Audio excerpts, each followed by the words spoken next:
All right, I'm the flatratemaster, and I did a thing.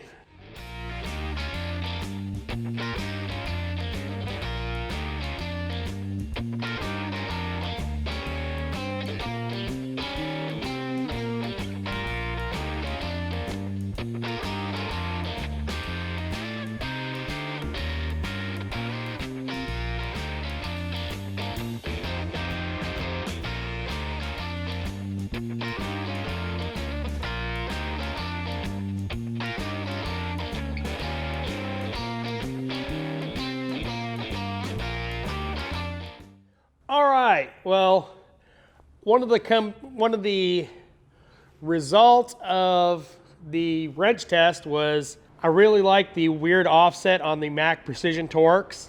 I think it'll come in handy here and there. And Mac actually had a pretty nice deal, $389 for a set of wrenches from 6 millimeters all the way up to 32. Now it's just becoming available as this goes live. My Mac dealer kind of got me one early because, you know, I'm leaving town. Pretty sweet deal. You know, a lot of good wrenches for really not that much money. I mean, my Snap-on set 10 to 19 was that much money.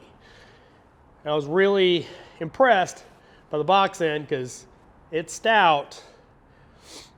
And I know some of you are going, well, that's a weird offset, but I kind of like it. I think it's going to come in handy here and there. And if nothing else, I can always use more wrenches. Now, since I got you here, I am going to talk about, a lot of people go, oh, 20 millimeter. I never used 20 millimeter. Why? I've used 20 millimeter. Fan on a Lincoln LS, the hydraulic fan, and back in the day, why I own a 20 millimeter was GM trucks had a 20 millimeter nut on the back of the fuel filter. And you're coming from a guy that was in trucks, so I know it wasn't SAE.